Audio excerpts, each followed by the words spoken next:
பாஜக மாநில தலைவர் நயினா நாகேந்திரன் கூட அவருக்கு அழைப்பு போய்க்கலாம். 2026 சட்டமன்ற தேர்தலில் நீங்க எல்லாமே கூப்பிடுறாரு. நயினா கூப்பிடுறாரு. கட்சி தன்னோட கூட்டணிக்கு வரணும், தங்களோட எதிர்பார்த்து அழைக்கிறது இயல்புதான். இது இன்னைக்கு நேத்து இல்ல, நீண்ட காலமா அழைப்பாங்க. உங்களுக்கு தெரியும் என்னுடைய நிலைப்பாடு, அது ஒரே நிலைப்பாடு தான். அதை திரும்ப திரும்ப சொல்றதுக்கு அது ரொம்ப இதா இருக்கு. அதையே திரும்ப திரும்ப பதிவு செய்ய வேண்டியது இருக்குது. அதனால எங்க கொள்கை அது இல்லை. தேர்தல் அரசியல், கட்சி அரசியல் செய்யறவர்கள் தான் கட்சிகளை தேடி, கட்சி தலைமையை தேடி, கட்சி தலைமை அலுவலகங்களை தேடி போவாங்க. நாங்க முழுக்க முழுக்க மக்கள் அரசியல் செய்கிறவர்கள், மக்களிடமிருந்து மக்களுக்காக வந்த பிள்ளைகள். அதனால நாங்கள் எப்போதும் மக்களை தேடி மக்களுக்காக தான் அரசியல் செய்வோம். மக்களோடு சேர்ந்துதான் தேர்தலை சந்திப்போம். அது என் மக்களுக்காக சந்திப்போம்.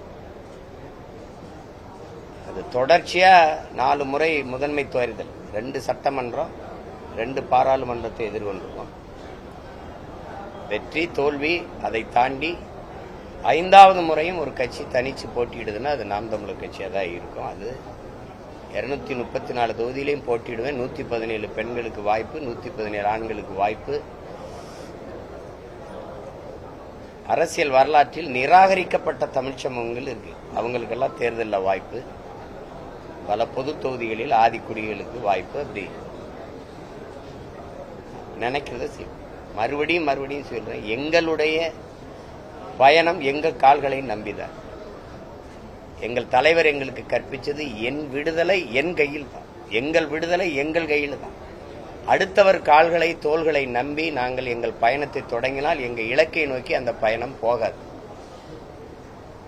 பிறர் தோள் மீது ஏறி நின்று நான் உயரமானவன் என்று காட்டுவதை விட தனித்து நின்று உண்மையான உயரத்தை காட்டுவதே மேலானது. அந்த தத்துவத்தை படித்த பிள்ளைகள் நாங்கள் தனிச்சுதான் போட்டிடுவோம். எனக்கு ஒரு கொள்கை இருக்கு, ஒரு கனவு இருக்கு. அது என்னுடைய கனவு இல்லை, எங்கள் முன்னவர்கள் எங்களுக்கு கையளிச்சது, எங்கள் தலைவர் எங்களுக்கு கையளிச்ச பெருங்கனவு. 800 ஆண்டுகளா தமிழ் தேசிய முன்னவர்கள் பெருமக்கள் தூக்கி சுமந்து வந்த கனவு. அதை நிறைவேற்றணுங்கிற எங்களுக்கு ஒரு வெறி இருக்கு. நெஞ்சு முழுமைக்கும் காயம் இருக்கு, அதுக்கு மருந்து தேடுற தேடல் இருக்கு. எல்லா வேதனைக்கும் ஒரே மருந்து தான் சாதனை. அதுக்கு போராடுற பிள்ளைகள் எங்களை போய் அங்க போயிருவியா, இங்க போயிருவியா, அந்த கூட்டணிக்கு போயிருவியா, அதெல்லாம் நானும் பல ஆண்டுகளா சொல்லிட்டேன். உங்களுக்கு வேற கேள்வி கிடைக்கல, எனக்கு அதையே பதில சொல்லி திகட்டிருச்சு. அதனால இனிமேல்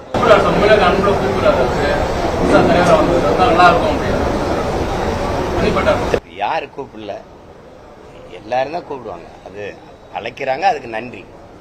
அழைக்கிறாங்க, நன்றி. அது எல்லாரும் தான் அழைப்பாங்க. இது எங்க நிலைப்பாடு. செய்திகளை உடனுக்குடனும் துல்லியமாகவும் தெரிந்து கொள்ள சப்ஸ்கிரைப் பண்ணுங்க.